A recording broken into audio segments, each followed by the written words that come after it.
So my area of research particularly is around understanding ethnic health inequalities in mothers and in children. So by health inequalities, we're saying differences in outcomes that shouldn't exist, they're unfair.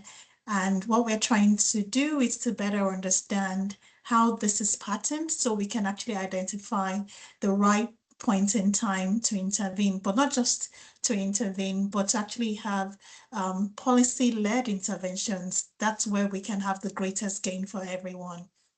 And as a lecturer, I also do supervise master's student projects, and I contribute to teaching as well for the undergraduate medical curriculum. I think definitely the greatest impact on me is my faith and also my parents. So my mom she's a retired accountant, and she went into accountancy at the time when the sort of jobs or careers women went into I grew up partly in Nigeria and partly in the UK. And in Nigeria for her at the time was mainly they either went into secretarial studies or maybe nursing, but she was inspired by her brothers to know that go for accountancy, otherwise you will never be the boss. And she was able to raise us, and she didn't seem stressed or exhausted. Well, if she did, he did very well. And I think for me, I just saw that yes, it is possible as a woman of faith to also still have a career and a family. My background's actually microbiology, and I initially was working in the labs.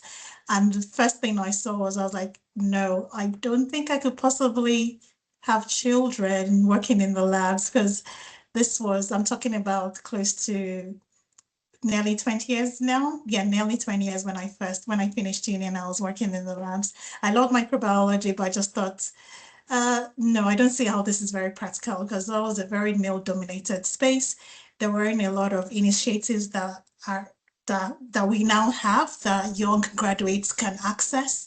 And I just didn't see how, like, yeah, the women that I met, I knew that careers were heavily impacted. So that was the first thing that I saw, and I transitioned into public health, and I found public health was more sort of family orientated than working in basic sciences. That was my own experience.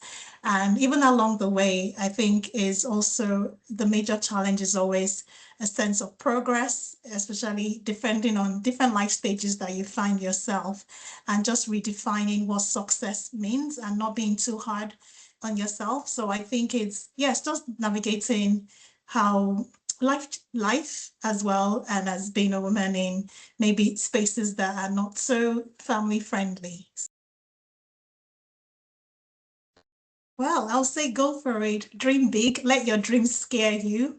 And it might be cliche to say the sky is the limit, but it is really the limit.